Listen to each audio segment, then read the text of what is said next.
miracle happening right before your eyes. These tiny snowflakes turn into delicious non-fat milk instantly. Guess what? If your dinner table looked like this in the 1950s, it probably meant you were not exactly living the high life. Underneath all the rock and roll and poodle skirts, some things quietly revealed who was struggling financially or just trying to get by and save a few dollars. Today we're revealing those hidden tricks, and the last one is something almost everyone had but no one ever talked about. Let's start with something simple, like how many people handled clothes that were falling apart.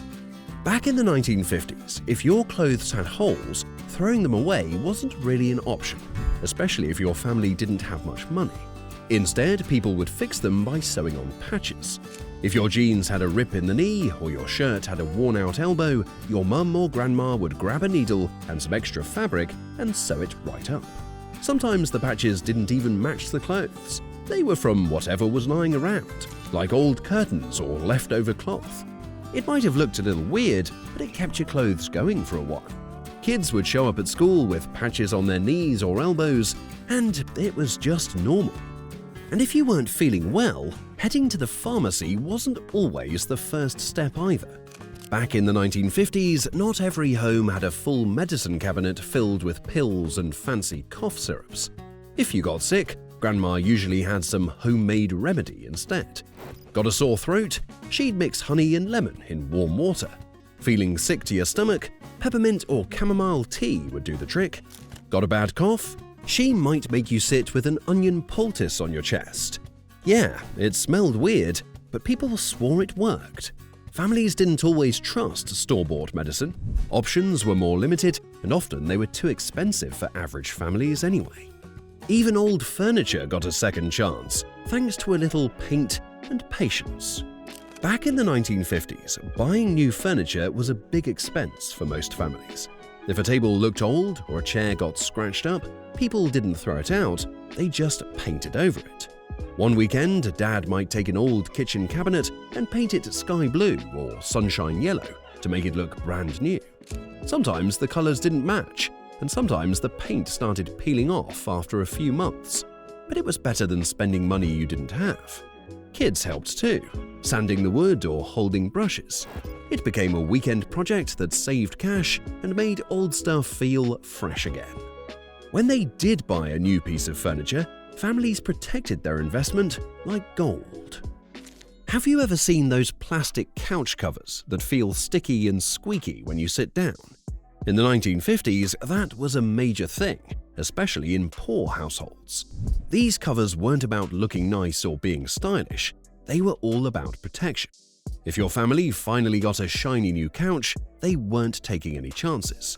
No food stains, no dirty shoes, no pet hair. Nothing was allowed to mess it up. Because if it got ruined, there was no money to replace it. So families wrapped couches in thick plastic that crinkled and squeaked every time someone sat down. And if the car started making weird sounds, no problem. People had their own fixes for that too.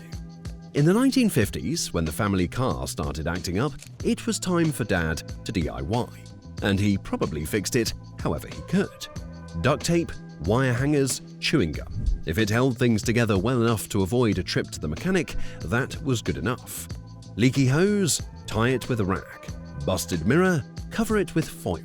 The car might sound like a lawnmower and shake like crazy, but if it got you to work and back, that was all that mattered. These gut jobs were just clever ways to delay big expenses. Sometimes the car would break down in the middle of the road and everyone would have to push it.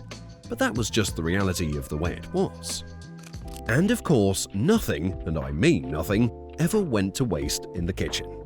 Today, most people just toss the leftover bacon grease. But in the 1950s, poor families saved every drop. After making breakfast, the remaining bacon fat would go into a glass jar, probably kept next to the stove. Why? Because that stuff was liquid gold. It could be used to fry eggs, cook veggies, add flavor to beans, or make cornbread taste amazing. It was like free cooking oil with a smoky twist. Some families even used it instead of butter when money was low. The jar always looked a little gross, thick white fat with brown bits in it. but it worked. Even drinks gave away your money problems. Ever tried this kind of milk? Powdered milk was every penny-pinching family's go-to drink in the 1950s, and honestly, most kids hated it. Instead of pouring fresh milk from a bottle or carton, poor families had to scoop white powder from a big tin or bag, mix it with water, and hope it tasted okay. Spoiler alert, it usually didn't. It had a weird smell, the texture was off, and it didn't go great with cereal. But it was cheap, lasted forever, and didn't need a fridge right away. That's why parents bought it. It kept costs low. What kind of spread did your family keep in the fridge? Back in the 1950s, having real butter in your kitchen was kind of a big deal. It meant you had money to spend on the good stuff. But if you were low on cash, you probably bought margarine instead. It was way cheaper and made from vegetable oil, not real cream. The funny thing is, margarine didn't even come yellow like butter. You had to mix in a little yellow dye packet that came with it, just to make it look the part. People could totally tell when you were faking it. If a guest opened your fridge and saw margarine instead of butter, they knew right away that your family was not wealthy enough to buy the real thing. Last one. What did dinner look like when you only had cans in the cupboard? In the 1950s, if your family was saving money, dinner often came from a can. Spam, potted meat, and Vienna sausages were super cheap and didn't spoil, so everyday families relied on them a lot. These canned meats weren't fancy or super tasty, but they had protein and filled you up. You'd see pantries packed with cans stacked on top of each other. That was the backup plan for when money for fresh food was tight. A lot of families got creative with Spam, frying it up or mixing it with rice or potatoes just to switch things up. Do your parents or grandparents still do any of these things? Let us know in the comments before these tried and true money savers are lost to history.